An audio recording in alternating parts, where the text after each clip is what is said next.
Hey, everybody. Welcome to the Karen Dean Show. Week number one on my own. I was really grateful to have Rebecca here last week. And this week, I have a really special guest as well. But first, I want to tell you a little bit about myself. My name is Karen Dean, as the show is named after me. I've been an entrepreneur really my whole life, but I have kind of three things that are really personal to me right now. And those are a few businesses. So one of them you can see in the background is my online clothing business called Countrified Clothing. And recently, on April 23rd, after the tragic shootings here in Nova Scotia, I started a fundraiser to raise money for the Stronger Together Nova Scotia Fund to help the families of the victims of that terrible shooting. So my website's been live since then, and I'm really excited to say that I have raised $85,000 for that fund, and my goal is $100,000, and I would love to be able to reach that by next week, which would be the 2-month mark since I launched the website. So anyone who would like to support this, Nova Scotia Strong Clothing, we have tank tops, t-shirts, and hoodies. We also have youth t-shirts. So you can order at strongerns.com. NS is in Nova Scotia. So the website again is www.strongerns.com. My other business is a coaching and speaking business. And because of the current times with COVID-19, I haven't been able to get on any stages to share my message. But my message is about empowering women to be the best that they can be. So tonight's guest is someone who also lives that mission, who is an amazing businesswoman. We both grew up in a very small town, and we're going to share a story with you tonight. So I would like to bring on Colleen Cole, and I'm going to let her introduce herself because she has such an amazing story. Good evening, Colleen. Oh, hi, Karen. How are you tonight? I'm wonderful. How are you? I love seeing your lake in the background. It's such a gorgeous night here in Nova Scotia. I know. The sun is setting. I'm usually outside this time of night, but this is great to be here with you. And I know. Mm-hmm. I wanted to be out on my deck too, but it would be dark before we were done. So I didn't get to do that. I did consider setting up outside. I know. If I had a good light, maybe next week. Yeah. So Yeah. I would like you to introduce yourself because you have such an amazing story. But let's start first with we both grew up in a tiny little community in the Musqueam Valley of Nova Scotia. So start there with kind of how you grew up and what that was like growing up in this tiny community. Oh, okay. Well, I was born and raised in Upper Musqueam. That's probably as far as you can get from any salt water in Nova Scotia, really. Everybody in the community I knew from the time I was born. Most of them I was related to.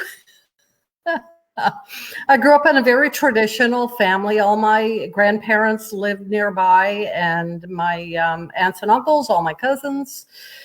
So we were all really one big happy family. And I grew up in, going to church and going to the community center and going to the ball field. And, if any of us acted up, any adult had the permission to straighten those kids out. So it wasn't just mom and dad who raised the kids. It really did take a village. So I have nothing but good fond memories of how I was raised.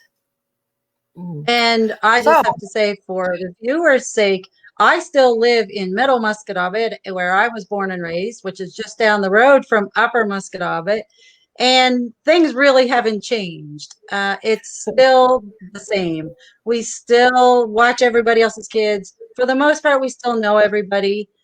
And that leads me to next. You actually left Upper Musqueam because you married a man and moved out of the village.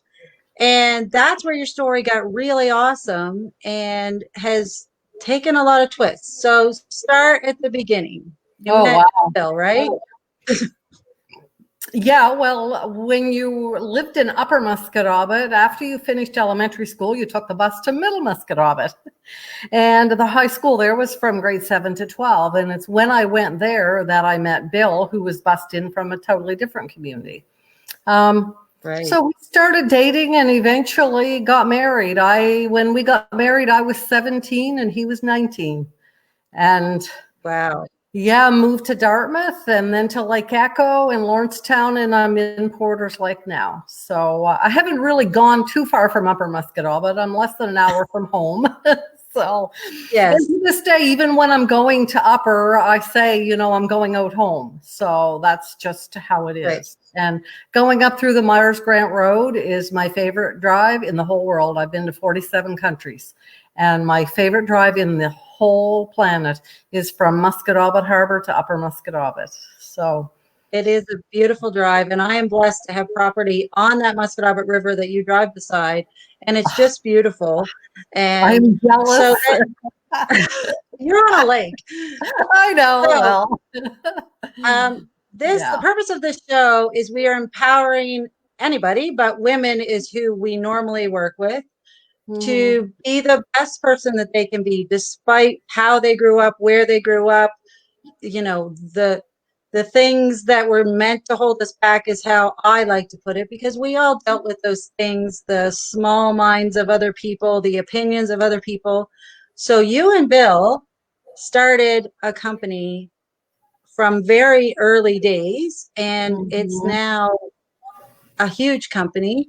So let's just talk about that. Like, let's talk about what your company is all about. Wow. Okay. Well, when Bill and I got married, he worked at a construction company in Dartmouth as project manager, and he did travel around with that job. Left me home with the kids, and I was actually babysitting 7 other children during the day. Wow.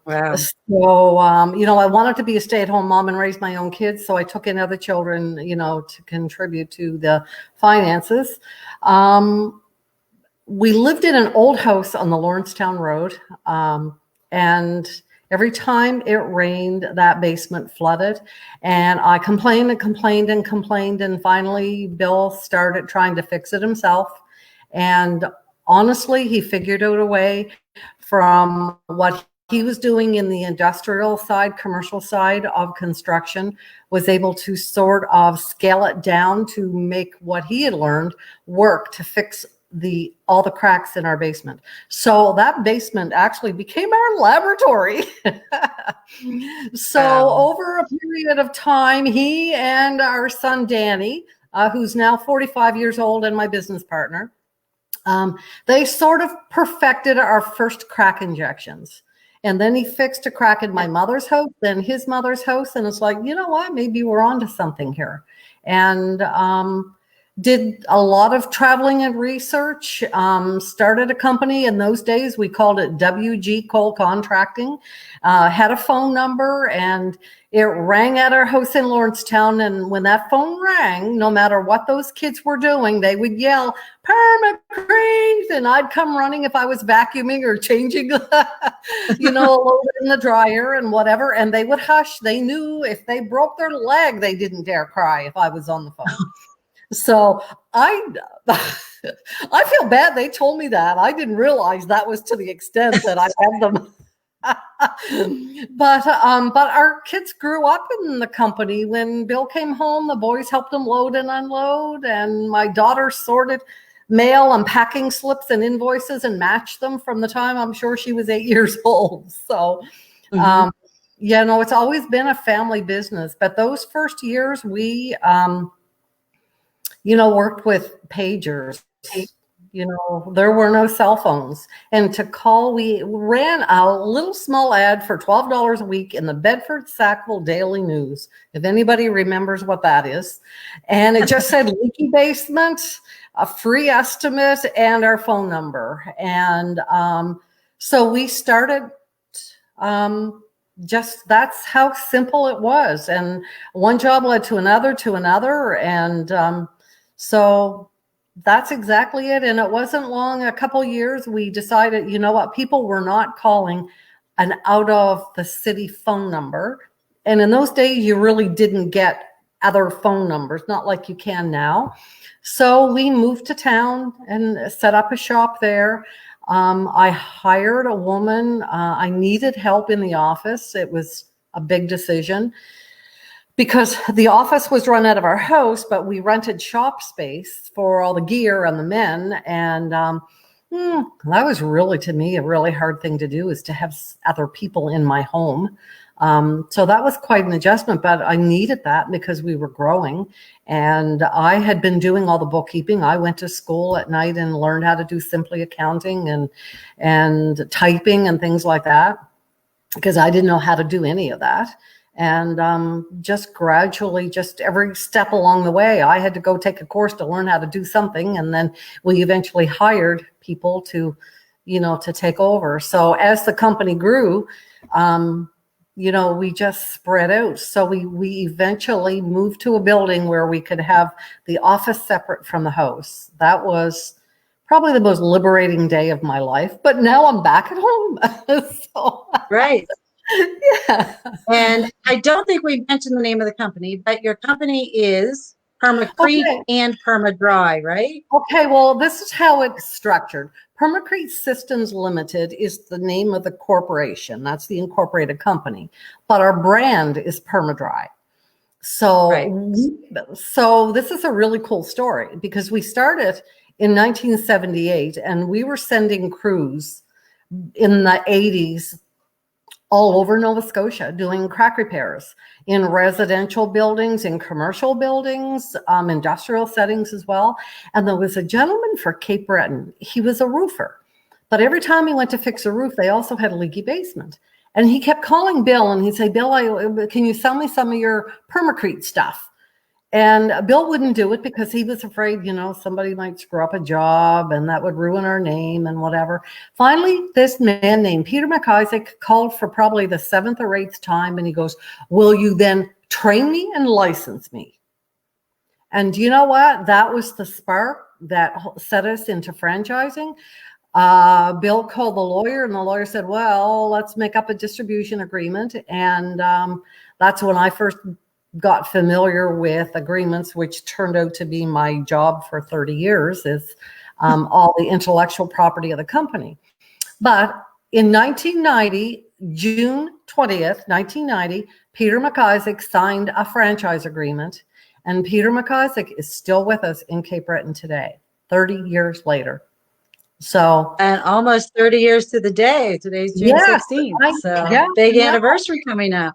I know. I am so proud of that man. He had 5 sons, and none of them wanted to take over the business. They've all gone onto their own careers, and he's still trucking away and doing very well, and he's comfortable and happy. And it's like, to me, that is such a satisfaction to know that, through franchising, it was a vehicle for him to realize his goals and dreams. And, so that's a good testament. But that's how the franchise system was born, out of that man requesting, well, will you at least license me?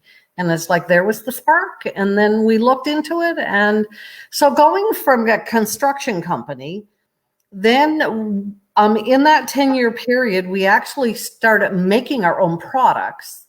And even how we did the injection process in the beginning was very archaic compared to how it developed. So it was a 2-day process in the beginning, and we used epoxies. And if you know anything about epoxies generally, most of them are very hard and rigid once they cure. And when we would inject a crack in a foundation, once it cured, it would never open back up. And we guaranteed our jobs as long as the customer owned the property. So honestly, if you had your crack repaired 30 or 40 years ago and you still own the house, it's still guaranteed. So, but what happened is there were instances where, the foundation still moves. During freeze-thaw cycles, the foundation will still move. That's why crack to start with. But our crack never cracked open because the epoxy is hard, but a parallel crack would form. So it's like, ethically, what do we do? Right. So Bill was fiddling with a rubber band one day when a customer was ranting on the phone about it and whatever. And he knew, well, I got to come up with a solution to this, or we're going to have a lot of warranty to honor. And that again put us on another path to seek other products. So we have 8 different injection products now that we've developed over the years. We use epoxies. They do have their purpose in certain applications. But our number one product that we use in most residents is a flexible material, so that when it cures, it's like a rubber gasket in the wall. So it'll allow for that movement. And we still have the guarantee. So each of our locations is like Permadry of Moncton, Permadry of PEI, or whatever. And so they are licensed. They're a corporate entity who enters into a license agreement with Permacrete Systems. So they use our brand, they use our systems, like our whole business model, our marketing material. So what my job is as the franchisor is to protect all the intellectual property. So the trademarks, we own 17 trademarks, and we protect those trademarks. And so with franchising, there are franchise agreements, disclosure documents, all those things that knew nothing about. So in 1990, so we went from starting a construction company to manufacturing products, then to franchising. So the first 12 years we were in business, well, let me see, I was like 23 at the time. So, by our early 30s, we had already morphed 3 times. And had 3 kids. And well, yeah, because we had our 3rd child by the time I was 22. So actually 21. So yeah. So all 3 of our kids grew up working in the company. And, so my oldest son is my business partner. The other 2 have gone on their own careers, but they've worked in the company for many years, going through school and everything. So. And before we move on. Yeah, sorry. Before we move on, I just want to vouch for your company. It does work, because I had a crack in my basement, and it hasn't leaked again. So it's amazing. So excellent. Then fast forward, you had something happen that you never expected in your life would happen, that made you become the CEO of the business. And I know that was very difficult for you, and I know it has made you come way out of your comfort zone and become a person you never thought you would have to be. So for our viewers who don't know, Bill passed away from ALS, which was a really hard time for you, and you became president. So since then, you have grown the company and you have started another company. So I guess we can kind of transition, if you'd like, to talk about how that all happened. Well, the funny thing is everybody still to this day talks about Permacrete. They still refer to it as Bill's company. I guess we'll always have that. That's his legacy, and I'm not going to take it from him.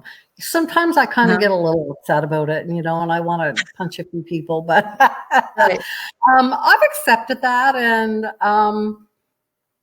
that's okay. I'll always be the co-founder. Like we both founded it together, and I worked every single day. So, drove to work together. We had offices side by side together, and when that diagnosis came, first he was diagnosed with non-Hodgkin's follicular lymphoma, which is a slow-growing cancer, but it's not curable. But a lot of the symptoms he was presenting didn't really match that. So continually looking, they discovered that it was actually ALS. So Bill was on life support for 17 months. I looked after him here at our home with home care and nursing care, and learned how to use every piece of equipment that I didn't even at first want to see, let alone learn how to use. But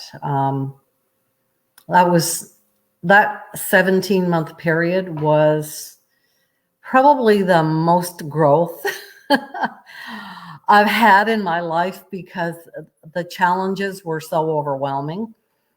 and you just had to adapt every hour of every day something was going on or changing. So you learn a lot about yourself. You learn a lot about the strength of the human spirit. You learn a lot about your wedding vows, what I really promised I would do. Yes, for sure. Yeah. And I know I too have been through a lot of things that I never expected would happen in my life. And I agree that those are the times where you really sink or swim, and you have to realize you have to make the tough choices and you have to do the hard things to get through it. And um, my mission is to empower women, especially, to do just that.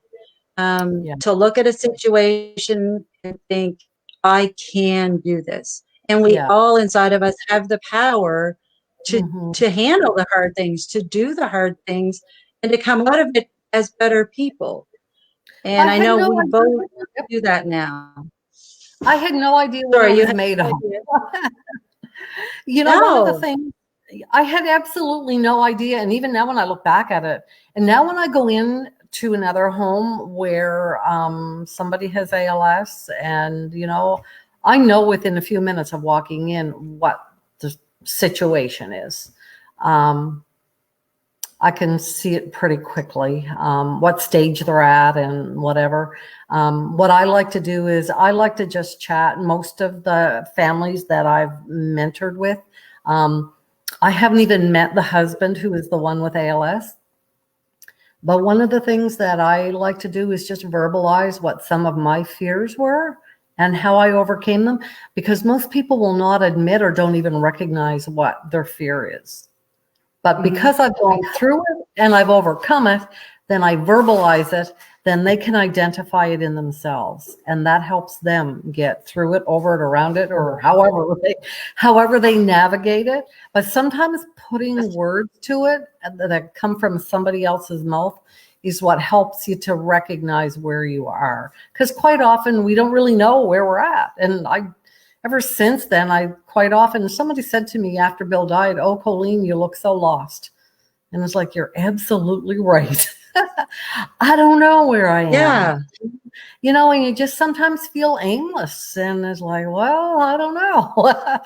So sometimes it takes somebody else to help you see those things and to recognize, all the navigation points along the way and options that you have that you might not even be aware of. So, but when Bill died, I don't know, I left the hospital that day. He'd been in intensive care for 16 days and I never left the hospital. And my son and I stopped at McPhee Pontiac and I signed the lease on a work van that we had been operating, but that was my first signature as president of the company. It's like Al McPhee came out to the truck and brought the papers to me. And it's like, oh God, Wow. I can't believe it. So, and then we stopped at the office and I unlocked Bill's office and went in and sat down and, oh my goodness, here I am, the president of this company.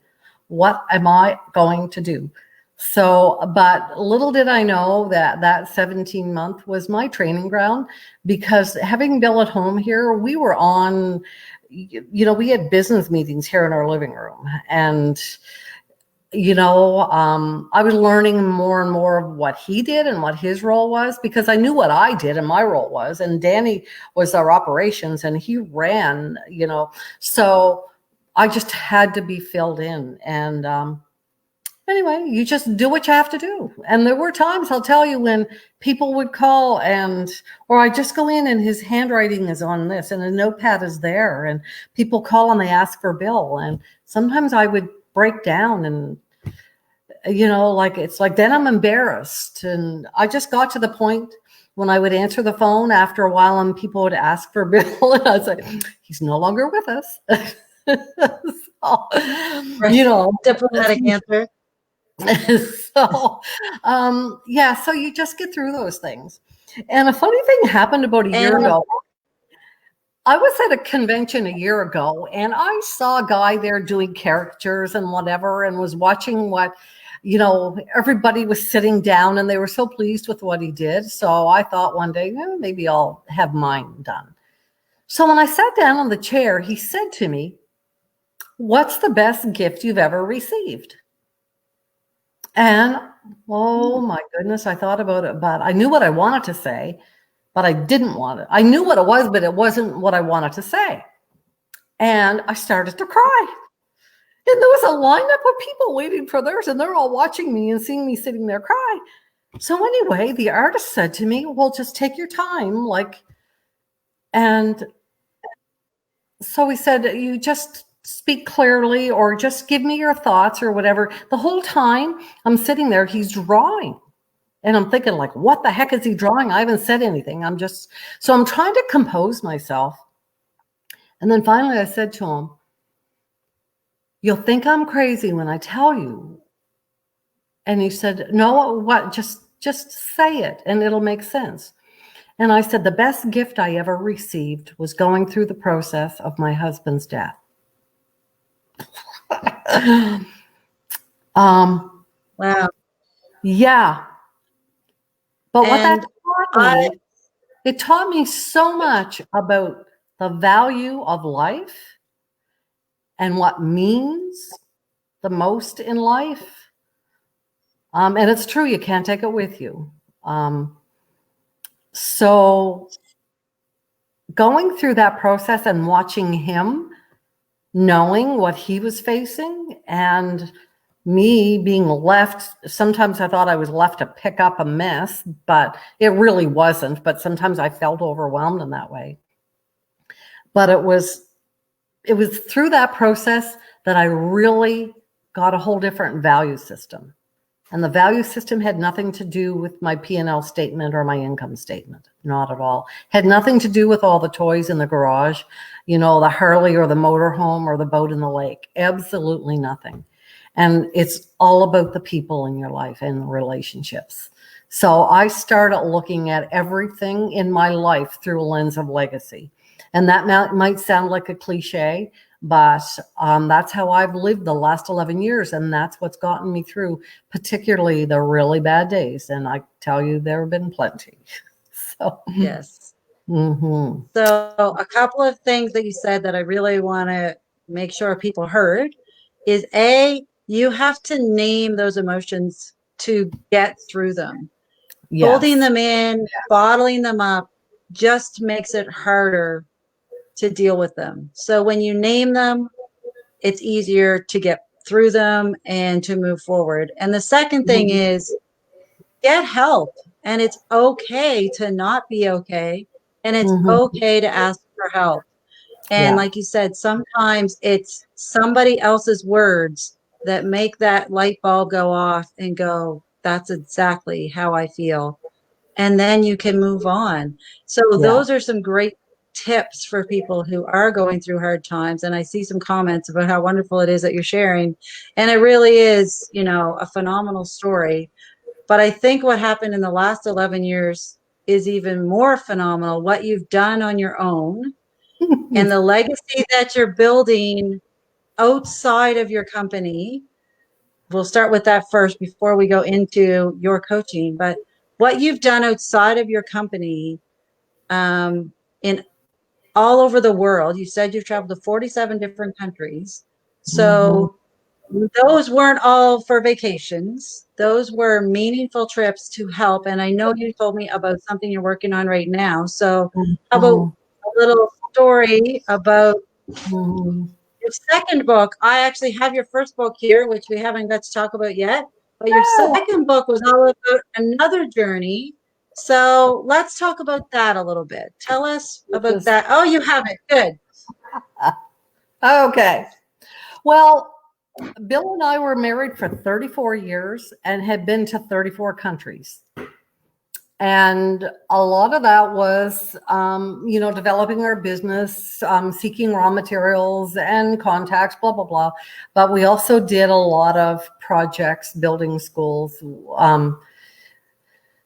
Right from the very beginning, when we first started franchising, we made a commitment that $5,000 of every franchise fee went to build a church, an orphanage, a hospice in a developing nation. And we did that for 30 years. Well, I have continued it. So we've been doing that for 30 years through the company. It's probably those relationships that we built over the years are the most rewarding relationships I've had. But when Bill died, I thought I would never travel again because I didn't think that single women would go to those places and be able to do that. Mainly because we were in construction. Everything we did was bricks and mortar. And Bill was a big part of that. I was more the supportive and the relationship part of it. But I just couldn't see me doing it. And I guess that was a fear. But a couple of years after Bill died, one of the organizations that we had worked with and raised a lot of money, sent out a lot of donations and projects in Africa. I heard about a group going and talked about it, and I decided I was going to go. And as it turned out, I was the only woman with 9 men. What we did is we raised money. We bought 3 Land Rovers, had them shipped into Mombasa, Kenya. Then we flew in. Everybody from our team was from various parts of Canada, the US, and Great Britain. And we flew into Nairobi, Kenya, and then to Mombasa, picked up the vehicles. We drove them through 5 countries, visiting all the sites of that organization, all the partners. And then we left. We donated 1 to the work in Zambia and 2 in the Democratic Republic of Congo. So that 30-day journey through 6,000 kilometers completely changed my life. Some people ask me, why did I go? Now, I can tell you, my son, who's my business partner, forbid me to go. When I told him I was going, he said, you can't, you're crazy, you can't go. We just lost our father, we just lost the president of the company. You're irresponsible if you go, all the, whatever. And it's like, but I went anyway. My other son, who's actually a minister, he didn't want me to go either. And he's the one who actually took me to the airport, though. And he just kept saying, Mom, you don't have to go through with it. You can back out. You can back out. You don't have to go. And I think he thought that, I was the grieving widow and I had a death wish, or I just wasn't thinking clearly or whatever. But I had such a longing in my heart. And sometimes I would laugh and joke about it to friends and say, yeah, I'm running away from home. I'm running away from my life. But you know what? I was running to something.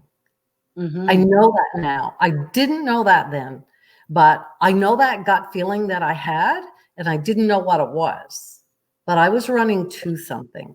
And that experience, again, showed me what I'm made of, showed me that I can survive. I can rough it. I can be through a lot of crisis. I've had AK-47s in my back, more than I want to talk about. But it just opened my eyes to who I am. And I just say God opened up a whole new world to me. And Colleen was reborn again. Because up until then, like I said, I got married when I was 17. I was one of 7 daughters. I was the mother of 3 kids by the time I was 21. So all of these identity pieces of me were all about other people. And I'd never really experienced me by myself. I had never lived alone or slept in a bed alone until I was 52 years old. So this trip to Africa was kind of like my first trip as, when you leave home when you're a teenager and move to the big city to go to university. Well, this is kind of like what I did there. And it was like wow. And another thing too, I didn't know anybody except for the leaders. So there were no preconceived notions. I had no expectation to live up to. I could be authentic and be me. And in the beginning, I can tell you those first few days, we went to the largest slum in the continent of Africa, on the outskirts of Nairobi. And we were there for 4 days. And the first day, I cried and cried and cried and tried to keep it hidden because I couldn't believe that human beings lived like that. I couldn't believe that human beings treated each other like that allowed other human beings to live like that, very quickly saw my own privilege.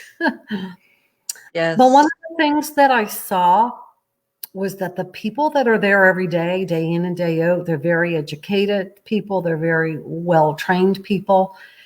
They're doing the hard stuff I'm not cut out to do. But as I watched them over the 4 days, I could see, at first I was saying, like, why? And again, like, why, God, why did you bring me here? Why did you break my heart? My heart's already broken. You know what I mean? I'm already grieving. Why did you bring me into this? And I was a little bit mad, and I even told the leaders, like, I want to go home, because if this is only the first 4 days, I can't go a whole month. I knew I couldn't do it. But one of the things I saw is I watched the other people, and they're there doing it every day, and how they did it. And they had so little, but they could do so much. And I could see the impact that they were having as we went to a hospice and we did all these things, and all the street kids, and, how they were looking after them and bringing them in and giving them something to eat and a place to bathe and someone to talk to. And one of the things that I discovered is when people have choices, they have dignity. And I knew with what Bill went through, one of my goals was to allow him to have dignity. When you're completely paralyzed and unable to move and you have to depend on other people to do everything for you, it's hard to have dignity, even when it's your wife. But that's one of the things that I kept seeing over and over again, is women coming in and they're dying in childbirth, and it's simple things. And I'm looking at it and it's like, I have my daughter and my daughter-in-law both had to have emergency C-sections. Had we lived in this country, my family would be very different. And I'm in a waiting room in a hospital, and I'm seeing women cry because their daughter has just died giving birth. So they lost their daughter and their grandchild. Like, only by the grace of God, that's me. So it's these thoughts that started coming through my head. And as like, first I was asking why. And then I'm saying, well, what if we did this? What if we did that? What do you need about this? And then by the end of the week is like, why not? Let's do it. So my thinking changed once I was able to see clearly. And it's all about perspective. In the beginning, I was equating everything with my own pain and my own situation. But once I changed and started looking at from their perspective, identifying all of the strengths they had, and their dedication, and that it's actually working. And like, I don't believe in just throwing money at things. It's, to me, is like, teach a man to fish. And that's what they were doing, is they were empowering people to do it. And when people do things on their own and accomplish on their own, they have that dignity. And that's what we all want. We all want dignity. And that's where integrity comes from. And you have to allow people to be able to develop that for themselves. You can't, sometimes it's hard, because there's a great book called When Helping Hurts. And sometimes I just want to get in there and do it. But that, and you do that as a mother, you do that for your kids too. You know what? You pick up their mess and whatever, but that's not good for them because it's not teaching them. So, you're not helping them in the long run. So, and that's what happened, over the years. A lot of mission organizations would go in and, the whole colonization, or the whole, we're going in as white heroes and doing this. Well, you know what? That's bullcrap. And that's not what I believe in. And that's one of the things that I've learned in this journey is, you know what? It's not as much about sharing what I've earned, although donating financially is important, but it's sharing what I've learned. And I began to see that I'd lived a lifetime, grew a business, raised a family, done all kinds of things. I had things that I could transfer to them, encourage them, empower them, just with words, just helping them to see things. So when I left Africa and came home, is like, okay, now I know what I'm cut out to do. So I came home and wrote 3 books. Yes. And this one I love. And this is how we met. Even though we grew up just down the road from each other. We hadn't actually met until you did a speech about this book at our high school, actually, at our awards night. And that I remember I went up to you and said, I want to be you when I grow up, which I was already a grown up, but that's what empowered me to start the journey that I'm on, was hearing your speech and knowing that somebody from this little tiny community was doing exactly what I always wanted to do. So this Wow. book is about guilt and the secret war of successful women. And I like how it touches on the guilt that we as women always feel about our success, about leaving our kids, maybe not spending the time with our kids because we're trying to build a business. So what messages, we don't have a lot of time left, but what messages do you have from this book that you could share with all the women out there right now who are feeling the guilt, who think, and you touched on it too, about how our lives are always about somebody else. We're somebody's mom, we're somebody's daughter, we're somebody's sister, we're somebody's wife.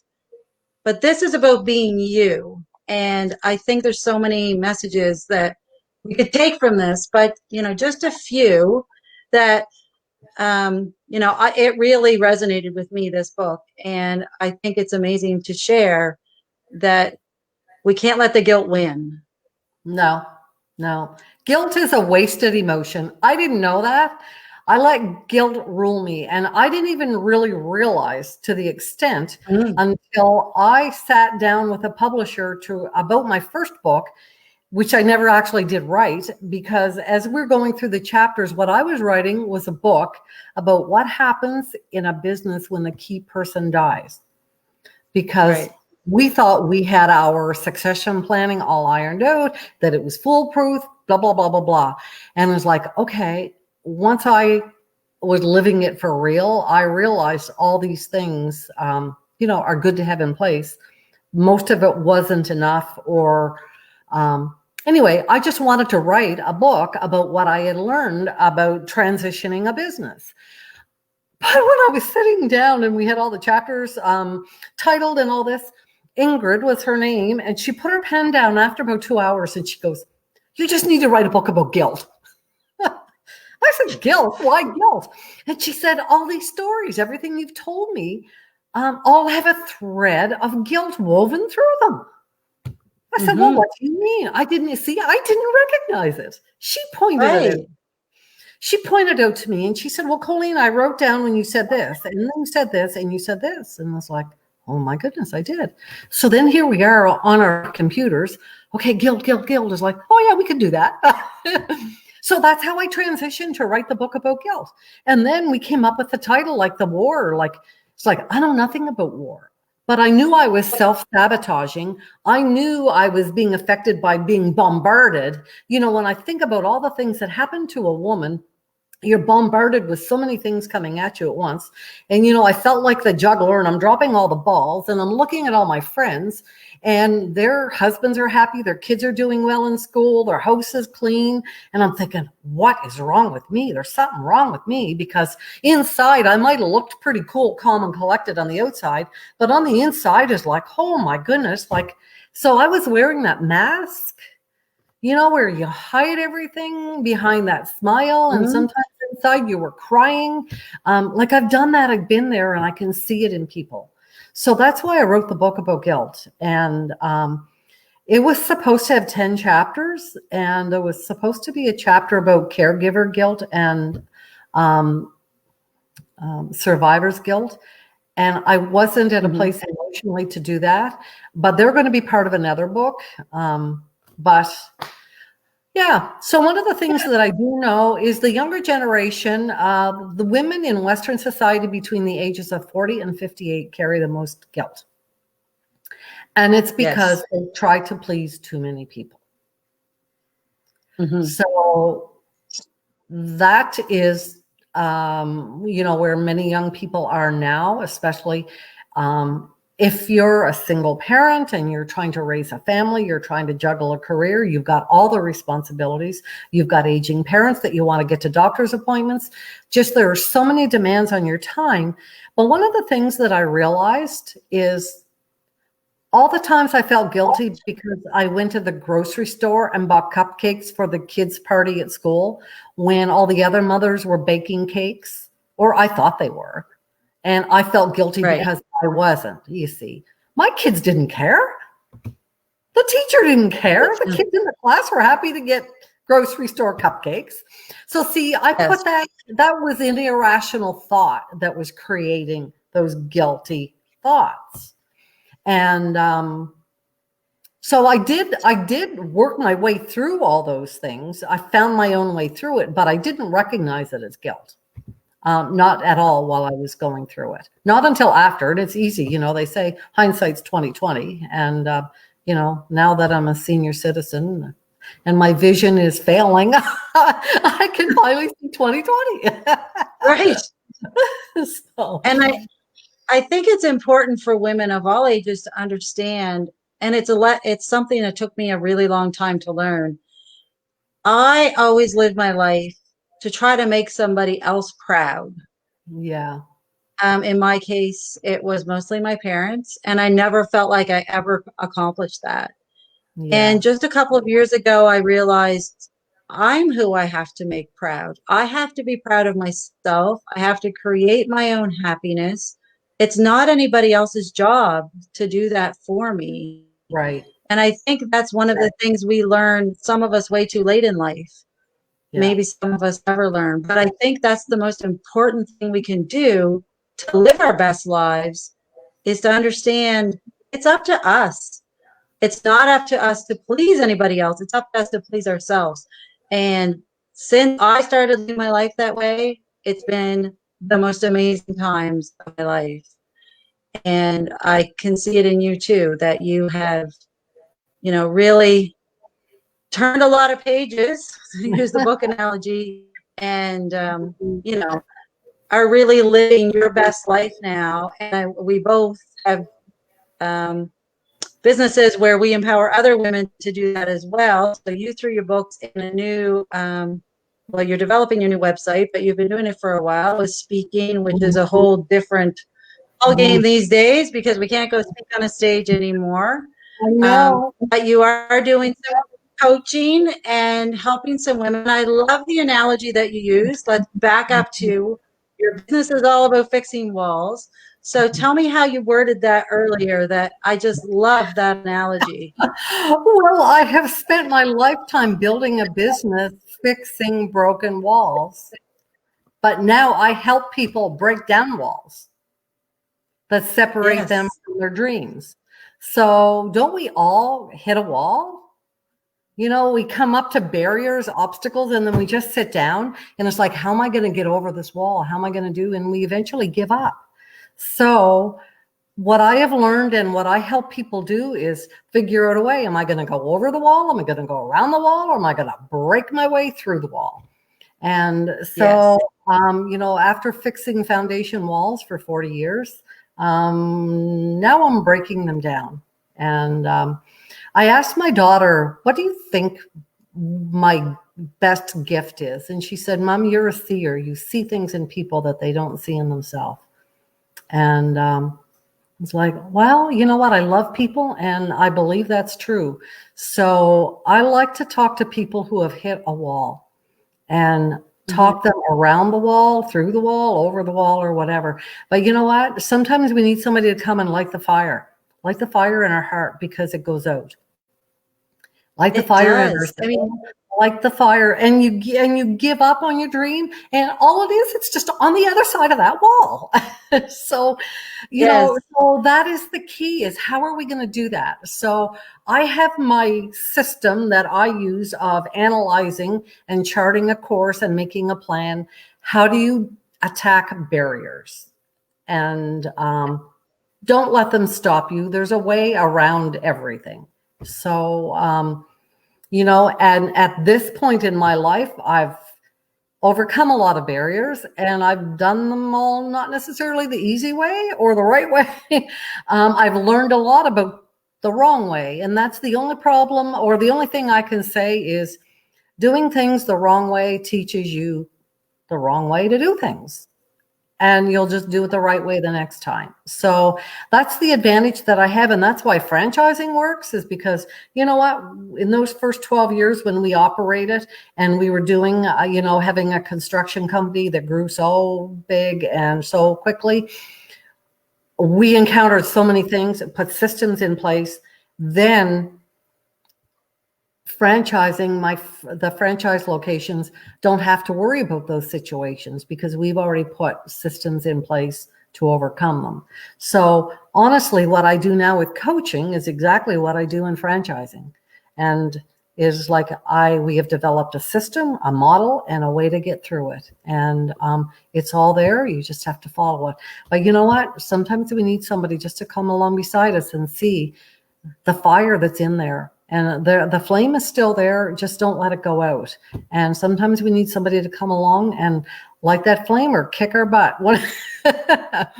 And yeah. And I just say my personal development, my becoming my best self journey started with a very small investment at the time, but I thought it was a lot of money to spend on myself. And it was, I hired a coach, and I only had 5 sessions with her, and it literally changed my life. And it put me on this journey that now I have the most amazing life. I'm doing things I always dreamed of, but never thought I would get to do. I have someone like you telling me that I inspire you, which blew me away the last time we actually were in the same room together. And I just think that I can't stress enough. I have a business coach now. It costs me a lot of money, like more money than I ever thought I would spend on something like that. And it's the best investment in yourself, is to hire someone who's been there, who's done that, who's studied it, who's, can set you on a path, because it's so hard, as you've seen, to just find it yourself. Because when you're living in the middle of it, you just can't see your way out. And when you get somebody from the outside looking in, it's so much easier for them to help you find that path, because we are both proof that it doesn't matter where you grow up.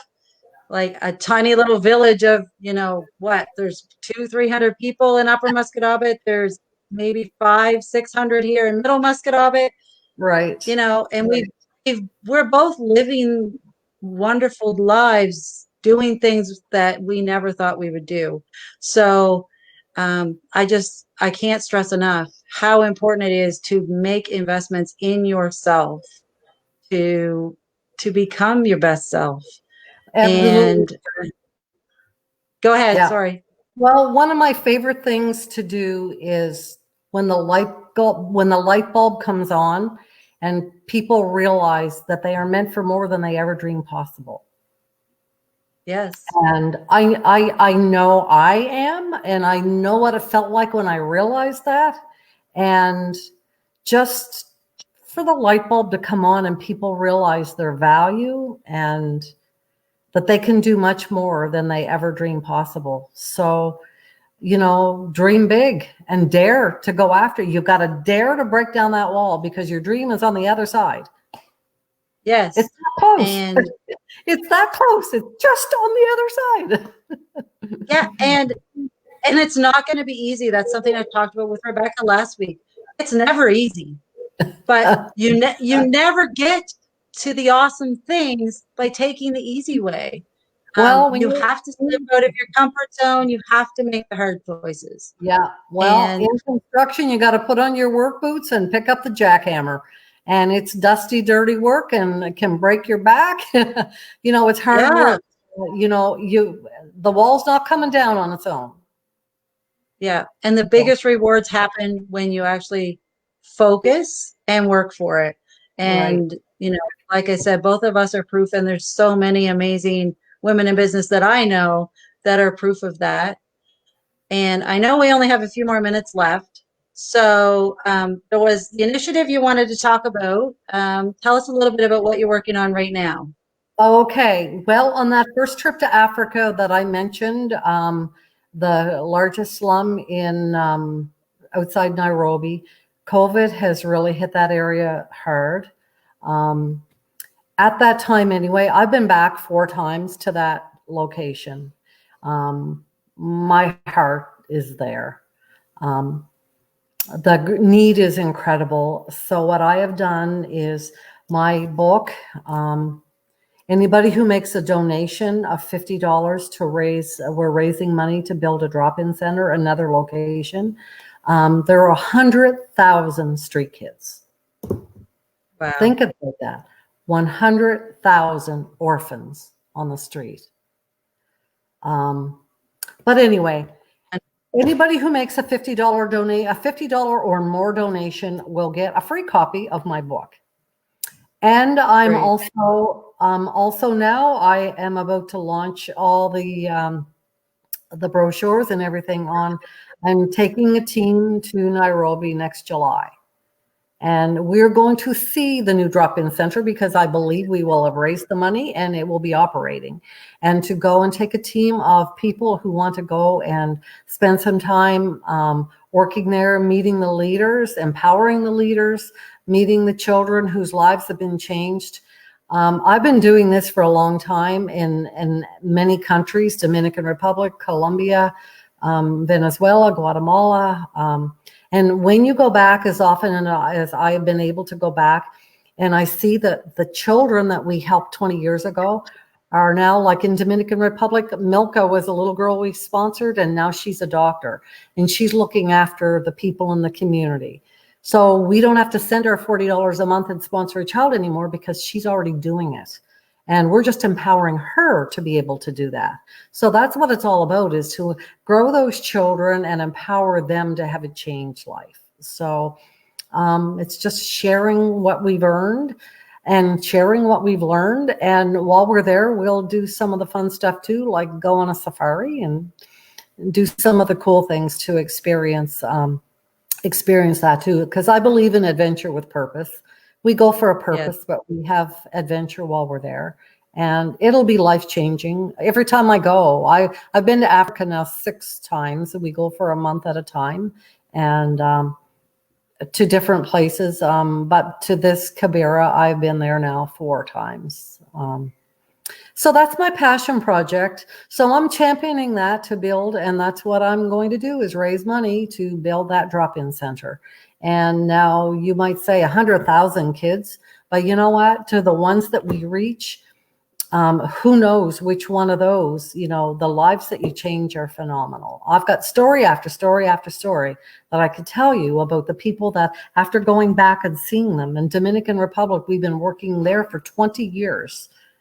Like I said about this doctor, and to go and see those children, and now they're adults and what they're doing. And like, we don't send a penny there anymore because they're doing it. So Amazing. see, I know it works. I know it's important to empower people. For sure. Yeah. So how do people find out more about that? Okay, well, you can contact me through my Facebook page or on LinkedIn, or message me. I will be launching my website. I'm hoping right now for a July 1st launch. And there you'll be able to click on and do any of my coaching or retreats, or to do the philanthropy as well. So you can join the President's Club. And, Awesome. that's going to be a membership club where you can join me. And we'll talk about how to build a project if you want to be involved. If you want to champion a project somewhere, I can help you choose and develop something. For corporate culture, to get people to work together, when people are working on something that's bigger than themselves, it gives them a sense of meaning and reward and fulfillment in their job. It builds team spirit.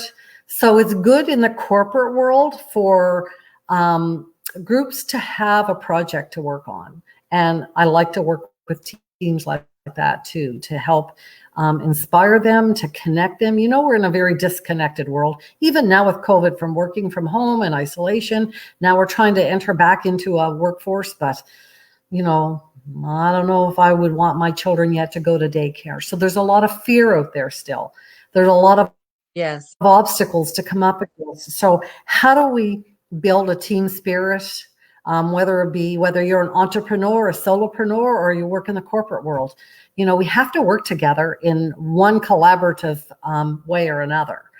So, as an entrepreneur, you can't do everything yourself. You do have to collaborate with somebody. So being part of a team, being part of something bigger than yourself.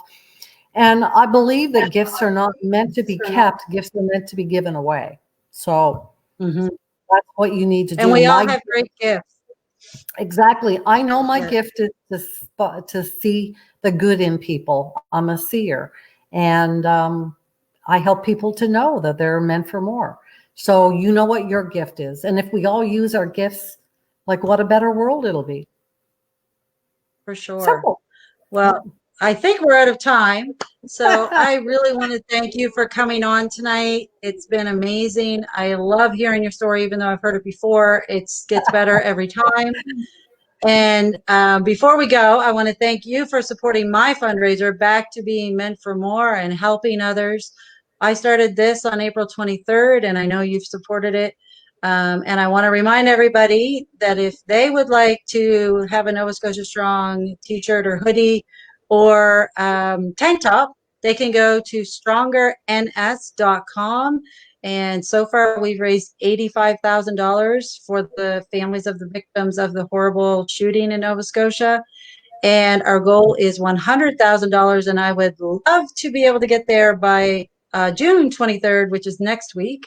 So I would love everyone's support to get there. Please share and go online to the website and get some new clothes for summer. So again, thank you, Colleen, for joining me tonight. It's been amazing. I can't wait until we can actually be in the same room again. And I look forward to seeing you. Thank you. It's been a pleasure. Thanks. Good night, everyone.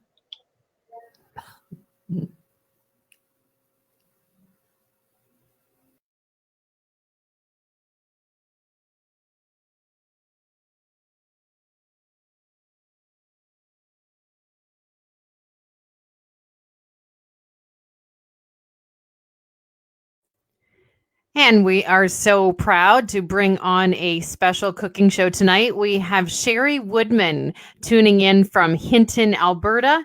So we're going to build a little bit of an audience here and bring up Sherry Woodman. Stand by.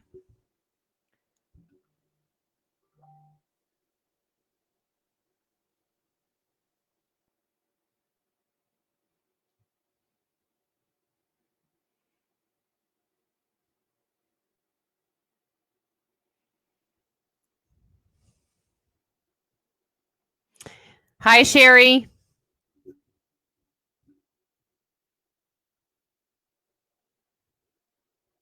Can you hear me out there?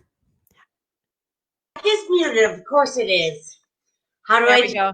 Awesome. Hi, okay. How are you? I'm good, you? Can you hear me? Good. I'm so glad to kick back.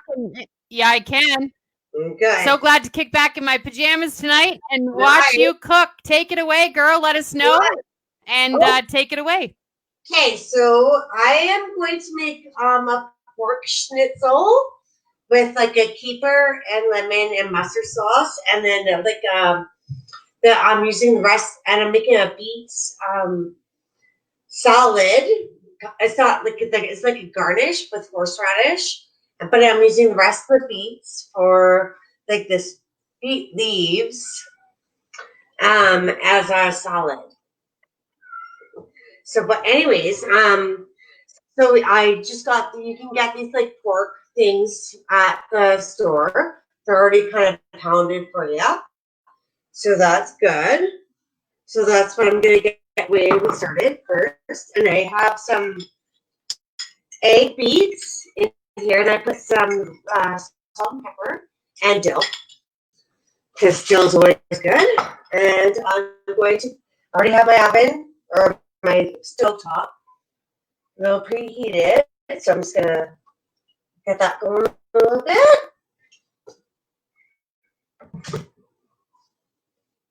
And it's been going for a half an hour, so it should be good. But you want to get your pan actually really hot, And then what I do first, I have a cornstarch mixture right here.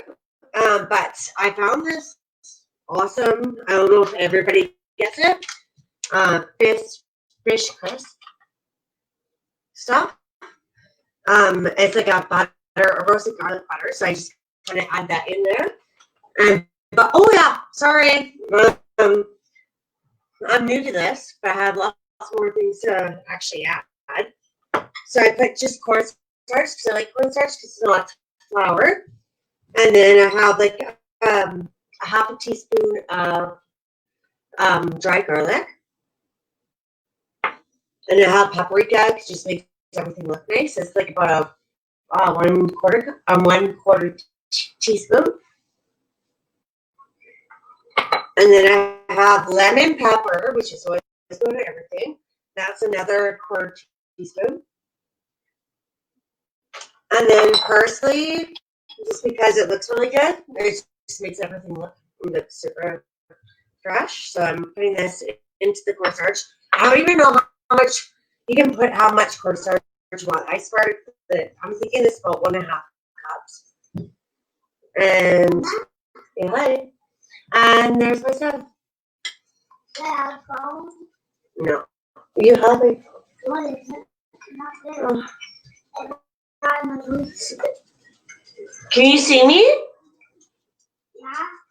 I actually like olive oil, and I like just pour like canola because it's actually pretty nutritious as well. I'm really sorry. My son is here right now, and he said he wasn't going to join the show, and I asked him to be my sous chef, but he stopped. All right.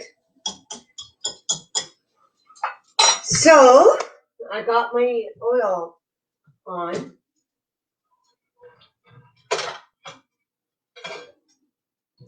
And it's like about a medium heat. And I'm dipping it in the mixture of the egg mixture. And just, better get off there a bit.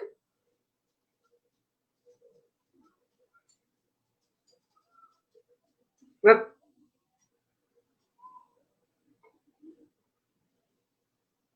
I'm here. I can hear you. Okay, I'm like, is this what's happening last week? So This is awesome. Medium heat, and I like the dill in the egg whites too, because it just gives an extra flavor.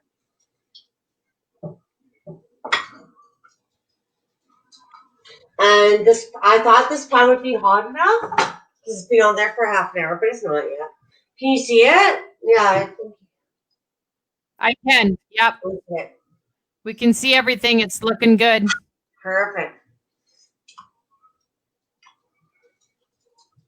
And I like to actually kind of, you don't want to put on too high heat because you don't want to get burnt. But I'm actually really excited to taste this one because I have this fish crisp batter that I got from, I call IGA where I'm from. But it's called Freeze and Bros now. And it's so good. Okay, I'm going to wash my hands off and I'll get a CD for a second. Ow. And so, I'm just going to do that. And this kind of still heating here. So I'm going to have all the beetroot or the beet lettuce and roots, which I'm going to make into a beetroot warm salad. And earlier today, I baked my beets and I put them in the oven and I shredded them. And now you want to add all your ingredients into it. I just didn't want to do it because it's going to take way too long. Beets actually take like almost an hour and a half to cook in the oven. So I'm adding some, like a couple pinches of dill, maybe more dill because I really like dill. And if any horseradish sauce, and not the creamy, like the actual prepared horseradish. I'm gonna add that. And you just mix it, and it's like the best taste ever. And now I'm gonna add salt, pepper.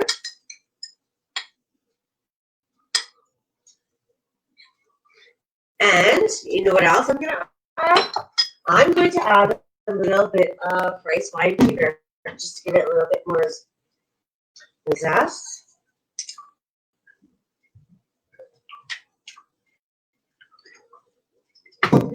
I've already made a huge mess. I'm like, oh, where am I going to even put anything? But, so yeah, just mix that up.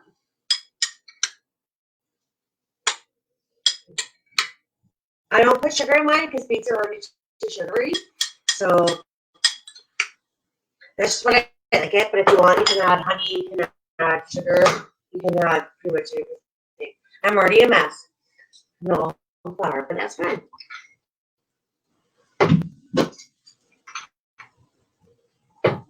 So yeah, so this these beets will actually last like a week in your fridge because you have the vinegar in there, you have the dill, and they're so good. It's like pretty much amazing. I'm gonna put this over here. I'm gonna check on. And pork doesn't take very long to cook, so but I want it to be a nice golden brown, and that's not golden enough. And my stove's a little uneven.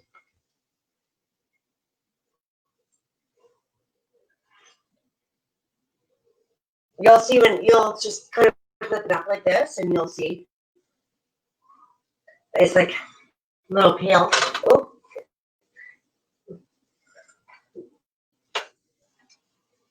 And then, but I'm gonna get started here. And I got politics. I just left it there. Okay. I'm gonna heat my grill or stove.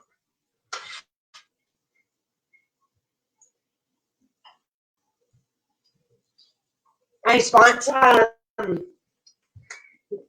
all the pork to like have a nice golden brown on the outside because that's where I'm gonna make my sauce. Oh, that was good. All my burners are not like I don't know what's going on here, but it's all uneven. But you can still make a good food wherever you are.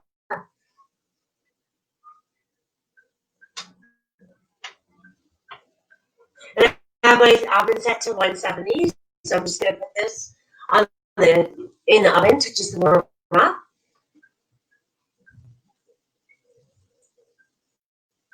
Or to keep warm, I guess.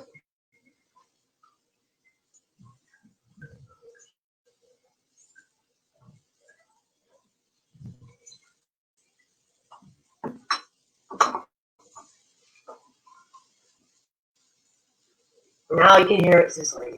It's like, you know it's sizzling and it's going to be really good. Yeah, it's looking good, and we can see it from here. The camera's at a great angle. Nice. And the dill, like in the flour, just makes it like an extra, like really good flavor.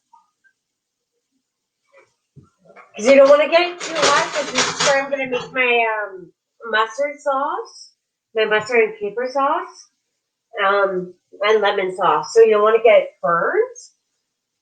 But I'm trying to hurry it up just so everybody can see.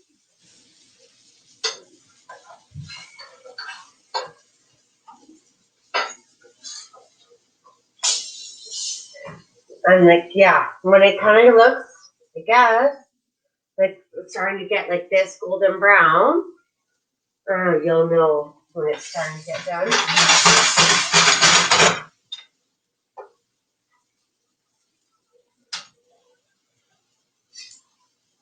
There's always one that doesn't cook as fast as the other. Probably my oven.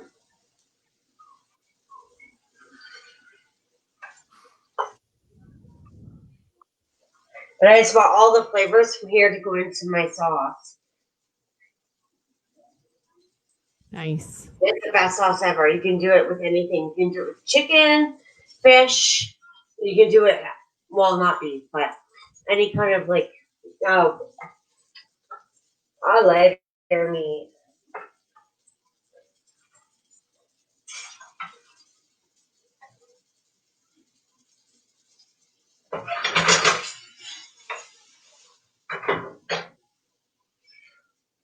I should probably have an apron on because this is a really good dress, but whatever.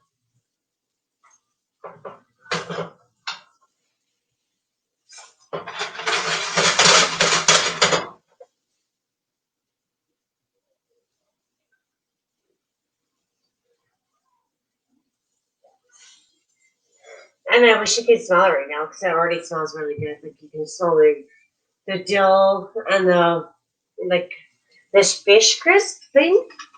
It's like I've like tried it on like fish. It's just for fish.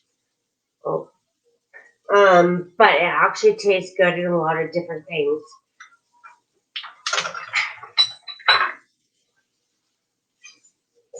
Okay. So I'm gonna add, these are looking pretty good. They're golden brown. So I'm putting them in the oven just to warm.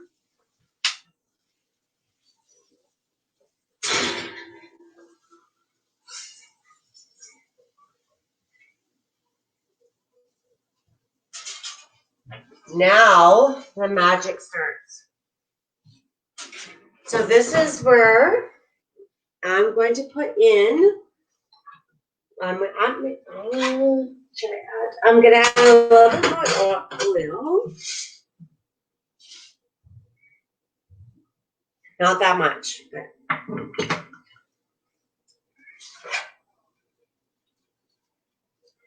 Because you want all the flavors of that, all that stuff that's just being fried in your pan. And I'm going to add a little bit of butter. Because butter is always good. Butter is the best thing in the world, actually.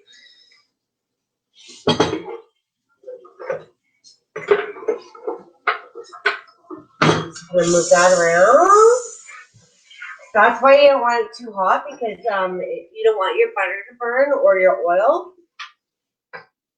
And I'm going to add probably about a tablespoon of garlic. And just let that get in there. It's probably more because I really like garlic.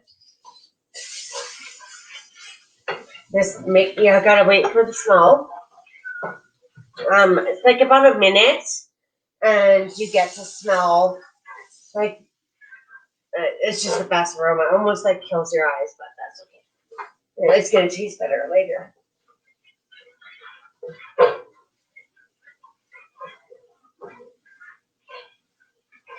Now that's getting really crispy. So I'm gonna add chicken stock. Sorry. And I just found this chicken stock. It's like the better one from Campbell's. Like it has like really lot of flavor, and it's like the best one I've tried so far. So I'm just gonna add that. I don't even know about how much. Like I'd say half cup to a cup. But because you want it to simmer and because you want to put your mustard in there and you want to put your dill and your capers and your lemon. So you want it to like really, this is when you kind of want it high because it's going to simmer down to a reduction. And of course, salt and pepper. I always use Himalayan salt because it's like I feel it's better for you, and I like salt, so that's why I use it. And I have cracked pepper, and I only like a little bit of pepper. I'm not a pepper fan. I hate when people use pepper as their main dish, or their just smother other food with pepper. It's it kind of drives me nuts. So I'll never go to dinner with them again if they ever actually cook me dinner. Zero chance. So I'm gonna get this up to a heat or boil. And you can see all the garlic pieces in there. As soon as that gets up there,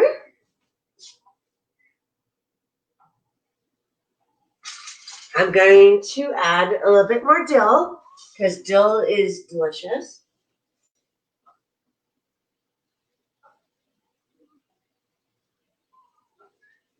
I love dill, so it matters, I guess, how much you like dill. This is fresh dill.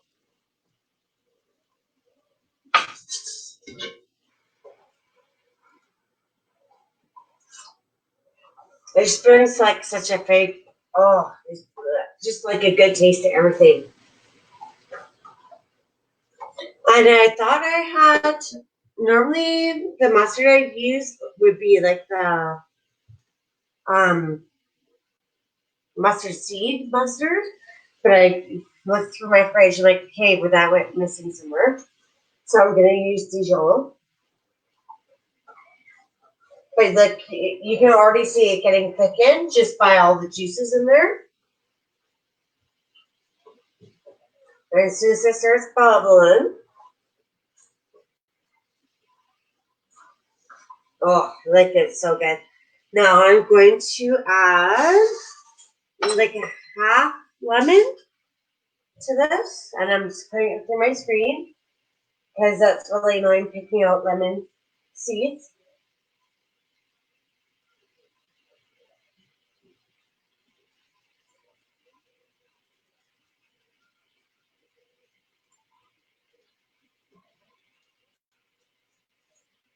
And just take all your aggression on your day to your lemon.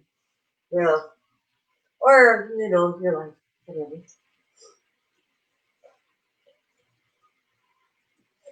And then it just gets more simmering and more beautiful.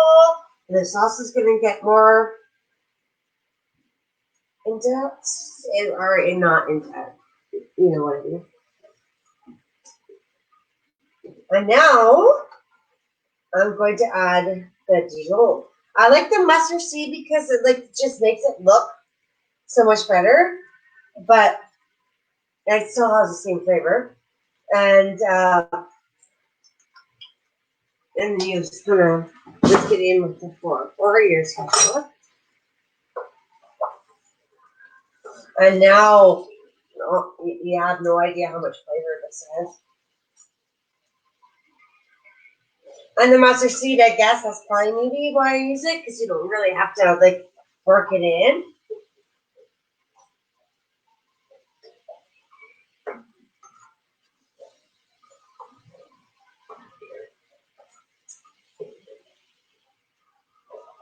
And I'm just making more of a mess.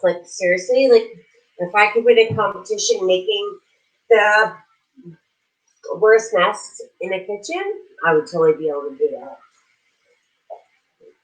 I'd be the champion there. I'm the worst. I asked my son to be the sous chef. He's like, no, zero chance of that. I'm thanks. But whatever. So look it comes down to a complete reduction. I don't know if you can see that, but you can already see it bubbling, starting came down a lot. I'm just gonna let it go a little bit more, just to get more flavor. Because of the longer you let it boil, the more reduces, and the more you get even 10 times more flavor.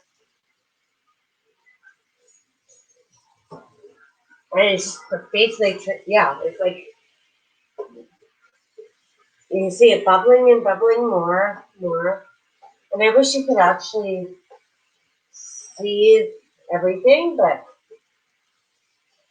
when it comes like almost like a syrup, but not a syrup, but almost like a syrup that where you think it's gonna maybe start burning or something. I don't know how you would say that. You'll be able to tell by the bubbles. So the bigger the bubbles, that's how to take it off. This is time to take this off.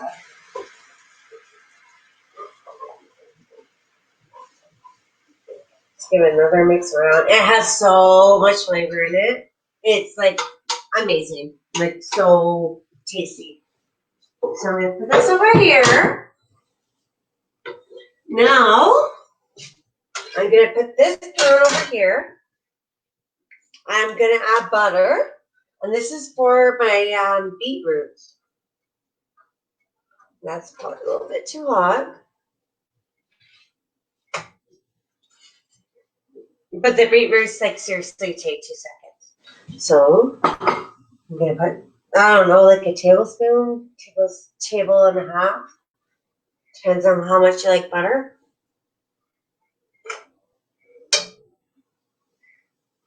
Oh, maybe it's not that hot. Oh, that actually might be too much butter. Whatever.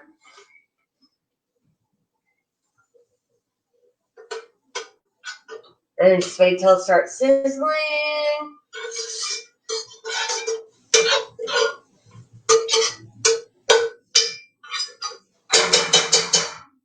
I have actually quite a lot of beetroots, so this actually will be. And now I'm gonna.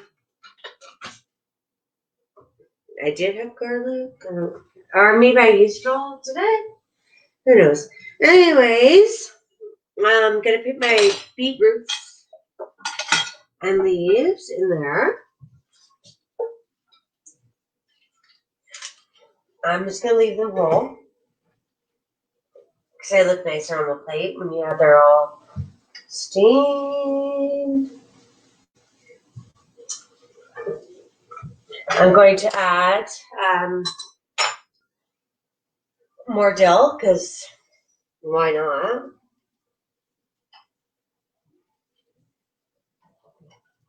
And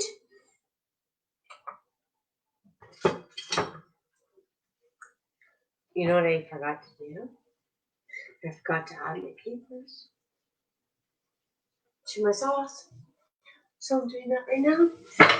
It's the best part. Like, oh my god. All right, so I'm adding my capers. And I like put the juice in there.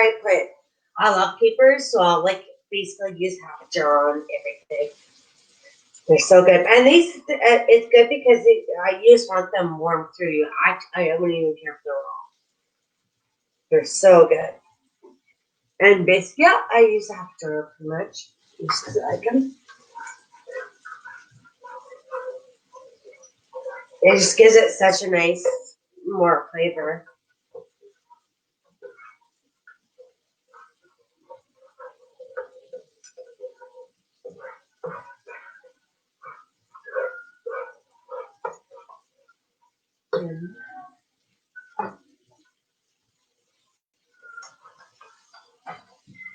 I'm just going to flip these over. They don't take very long.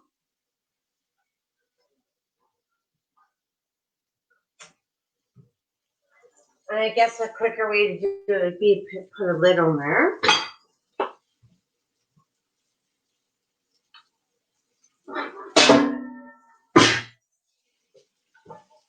I'm not going to put salt and pepper on there yet.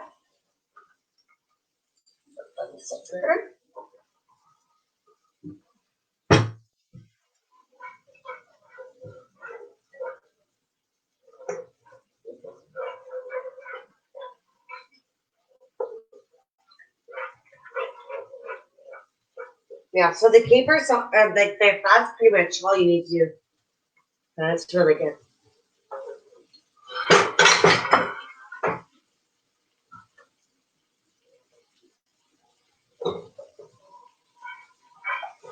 gonna let that sit right here. Yeah.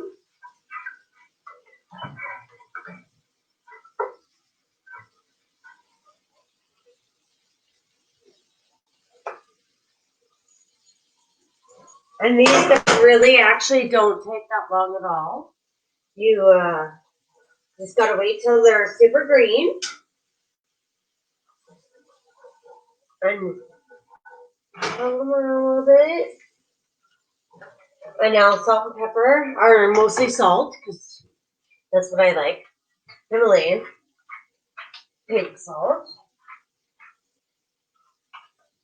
And then like a little tiny bit there. And I'm just gonna try to get like the rest of this lemon in here, just to give it even more flavor.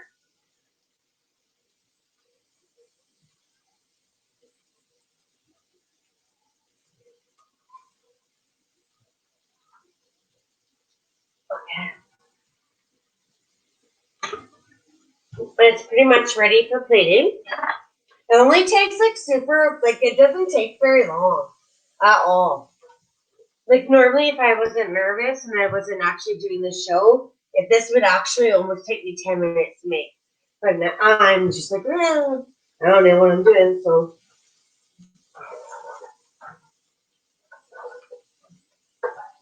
And garlic would actually taste really good in there too. That's why I had the bunch of garlic, but I just put it in. Yes, but where? What ifs? That is done. Cause everything's like gone down, and these are super green, and the roots are super purple. So it's good. And now I'm going to plate if I can find somewhere to put everything.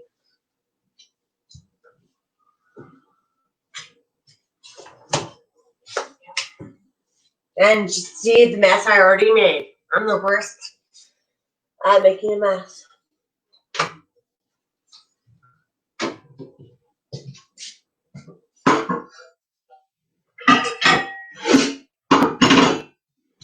So, this is how I would plate it. I want the beets, the roots, and the leaves. That kind of the leash. You'll see in the back.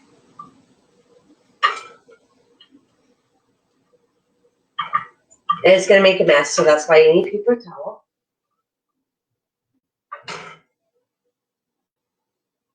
Because you want to see greens on the plate. You just want to make it like a little pretty presentation, whatever you feel like making it.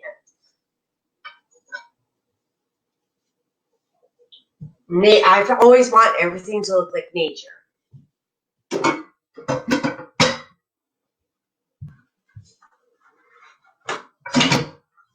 like this.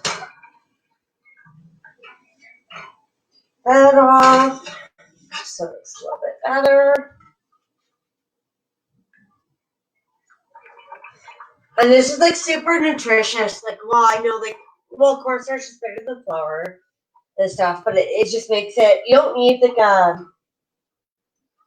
a starch with every meal. You can just make like a interesting side, and then just put all your meats on there because it's just a little bit healthier. And in the summertime, I know that I don't feel like starches that much. I love my corn on the cob, and I like that, but I'm not really into like massive potatoes and rice and everything. You want something a little bit more easy because you'd be mostly in the sun all day. And let's take out the pork.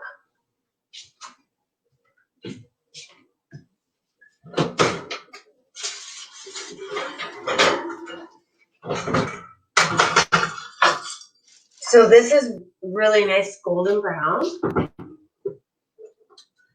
I wish I had more flippy things. Oh. Whatever. So that's really nice. Like that's pretty nice and golden. So what I'm gonna do is like this. Here's my other piece. Kind of just do whatever you want. It's your design. Seriously, cooking is an art, so you can do whatever you want. So just do. And now my sauce. And I'm like love this sauce, so normally I just like throw it all over the plate. Just because it's so good. I'm gonna put it over a little bit of the beets. I'm gonna put it over the pork schnitzel. Good. I just want more caper, so I'll just pour it on. And then the beet and dill. This is like the best thing with pork. Any kind of schnitzel, actually. It tastes, actually, I'll just eat it myself. But it tastes so good with like any kind of fried meat. I've never tried it with beef yet, but I'm sure it'll taste good there too. So now I'm putting a huge dollop right here. Well, that's probably too big, but I'll totally eat it. Just for even more color. And then I have cut lemon slices. I'm just going to leave them all whole here. Just get more color. And I'm going to put them like this. Like this, maybe. And have them all around because it tastes really nice. All in your how about I do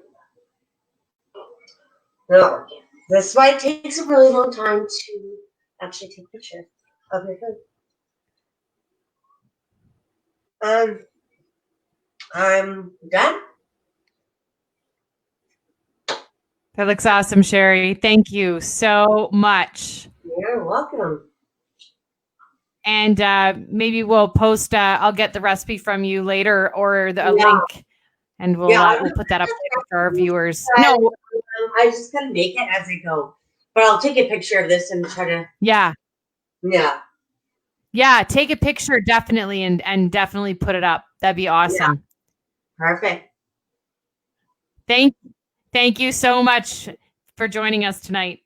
Thank From you. Hinton, Alberta, Sherry Woodman. Thank you. Thank you, viewers, for watching. Thank you.